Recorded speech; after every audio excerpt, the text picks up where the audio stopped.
Hello and welcome to Sports Room. I'm Anirudh Madhavan and with me is veteran journalist Ayaz Memon. On today's episode, we'll be looking at the mini auction, the IPL mini auction that will happen in Dubai on December 19th.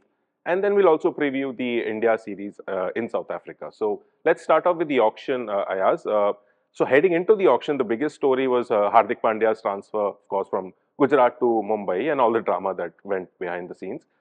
At the auction itself, who are the players you're watching out for? Because a lot of big names have been released, like you have Ben Stokes, Jofra Archer, Vanindu Hasaranga, and there are people now coming into the IPL like Travis Head, who had a wonderful World Cup. Also, Rachin Ravindra again had a wonderful World Cup, and people like Pat Cummins and Mitch Stark are returning to the IPL after a gap. So, who are the main players you're looking out for? Well, I mean, you've listed all the overseas names who I was thinking about who would make an impact or who there would be a clamour for. Ben Stokes, for instance, Pat Cummins, Josh Hazelwood, Travis Head, certainly. Daryl Mitchell, don't forget him because he's had a wonderful World Cup and he's been in raging form for the last year and a half. So these are some of the names. Obviously, there are caveats attached. Like Ben Stokes, is he wanting to play IPL? Is he wanting to play T20 going ahead? Yes, certainly. But is he, how is his workload management going to be? With some players, it can get a little finicky. Who can get a little finicky, you have to be careful because you can end up buying them and then they don't turn up or they're attending to injury or workload and then it becomes a bit of a problem. But I think that the Aussies, having won the World Cup, will be in big demand. Travis Head, certainly. Pat Cummins, Josh Hazelwood also.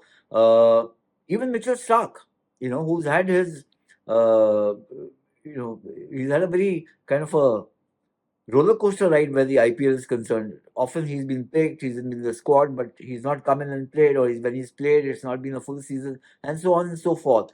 So I think this is something that it'll be interesting to see because now that we know what the purses available are for all the franchises, there's not because this is a mini auction, there's not a phenomenal amount of spend remaining, and yet it's substantial enough to to be riveting, to be engaging.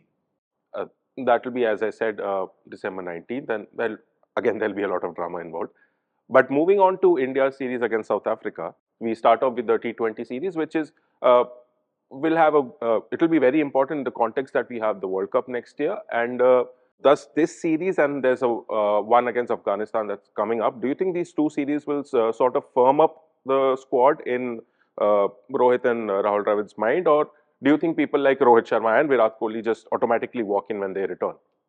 In my opinion, it will take a very brave man to keep out Rohit and Virat from even the T20 squad for the World Cup. And therefore, yes, they may pick and choose some, or manage their workload leading into the World Cup, including we'll have to wait and see how they approach the IPL. That is always a prickly issue. That if you can play the entire World Cup, why can't you play some other matches and so on? So those questions will also arise. But where the T20 World Cup is concerned, I don't think that the uh, either of these two will be left out unless it's because of injury or some other compelling reason which they personally have to attend to. So I would say that they would be in my team certainly where the build up to it is concerned, and therefore uh, you know it's going to be stop start in my where their participation is concerned. That's what I feel. Having said that, I think the T20 series in South Africa is very, very important, as is the Test series. It's not just that because there's a T20 World Cup coming up, so therefore only the T20s are important till the world till that tournament takes place. There's also a Test series in South Africa, which remember last time we went there, we lost the Test series. And then after that, of course, there is a Test series coming up against England at home. Both extremely important where the World Test Championship points are concerned. Yep. I was coming to the Test series because this is India has never won a series in South Africa. Of course, India have beaten South Africa at home, but that's sort of like one of the final frontiers for this team because this team is unbeatable at home and competitive everywhere they go. So last time, like you mentioned, India lost 2-1. I think they lost 2-1 before that also. And it was a good series. India put up a really good fight. But do you think this is India's chance to finally beat South Africa in South Africa? It's their best chance, I think. I think Anirudh, because look at the team as it exists today, the Indian team. Yes, we lost in the World Test Championship final, which was very disappointing. But you've got Virat and Rohit in terrific form. You've got Shubman Gill, the in many people, including me, the heir to the kingship of batsmanship, as I would like to call it, in the game as we go ahead a couple of years. You've got some high quality, not some. You've got terrific spinners in Jadeja and Ashwin, both of whom will be in the squad. Let's see who plays there, because there will be a premium on fast bowling. And then you've got a fast bowling attack which has got Bumrah back to full fitness and form, Mohammad Shami at the peak of his prowess, and Mohammad Siraj climbing up, the stairways to eminence very rapidly. And then there's a whole support cast of fast bowlers. Then there's KL Rahul, there's Ishan Kishan, there's young talent, there's experienced talent. It can't get better than this. Having said that, not easy to beat South Africa in their backyard, so to speak.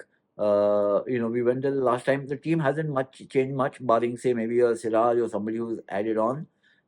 Even Siraj was around, but I think that in many ways this is an opportunity for Rohit to make an impact in Test cricket as a captain, playing overseas. He's done exceptionally well at home. There's also a chance for Virat to, now that he's got his complete mojo back, and he's just been so good in every format, to advance his own Test record far better. He had a very low phase, as we know, for 2.5 years, and he's come back now, so he has to make up for some lost time. So overall, I think there's enough incentive for the Indian team to do well, apart, of course, from the fact that we've never beaten South Africa there. So that would be a mighty achievement. Yep. It's just a shame that it's a two-match series, Yeah, which could that's end up true. in a 1-1 draw, but that nobody wants. And so we've covered T20 and the Test series. There is another format which I don't know if anyone wants to talk about for the next 4 years. There's an ODI series. KL Rahul will captain. But do you think after the World Cup fatigue, anybody is interested in it? And do you think, again, as I said, people will forget about this format for the next 4 years? Anirudh, you have not. You're discounting the die-hard Indian cricket fan. They consume anything and everything to do with this game, about this game. And if it, the series can get very interesting and competitive. I'm not talking of personal milestones and records. That, of course, excites cricket followers. But it could get to be a close series, and that makes the more drama there is in terms of who wins, who doesn't. Then you will get the eyeballs, you'll get the attention, and so on. But yes, you're right. I mean, we've had a surfeit of ODI matches, and there might be a little bit of a fatigue factor setting in. And there's also the T20 series, and then the Test series, which will be played. My personal attention would be largely on the Test series. I can tell you that. I think that's still the best format for me, and I think we'll see a good contest, because I think South Africa cannot be taken lightly. They've had their travails, especially in getting a good team on the park. Retirements, giving up, not playing, etc., etc., selection problems. But this is a very good competitive South African team, as it was seen in the World Cup. India's challenge will be not just against playing their fast bowlers or their bowling attack, but also against their batting, which can, if they play in the same vein as they've done in the World Cup, with the same kind of self-confidence, then it could be a very good series. Remember the last time when we went there, we won the first test and then lost the next two.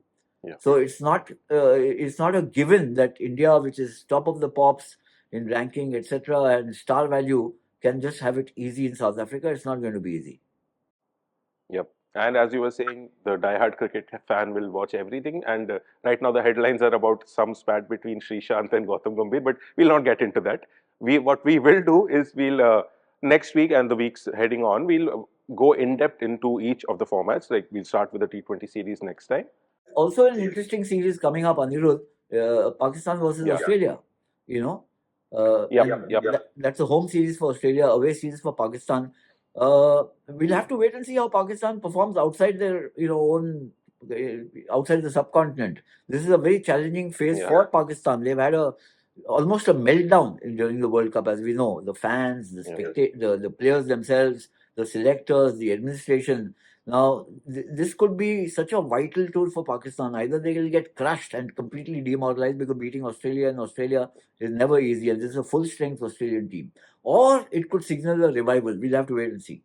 Yeah, and I think more than Pakistan's performance in that series, it will more be about Warner and Johnson going at it for some reason. Yes, and Warner But signing anyway, off. yeah, I think that could be that's a what it is. That's the drama around yeah, David Warner there. yeah.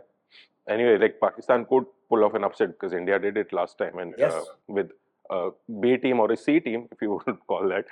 But Pakistan do need some sort of revival, and I'm sure they will fight if they're known to fight. So that's it for this episode of Sports Room. We'll see you next time.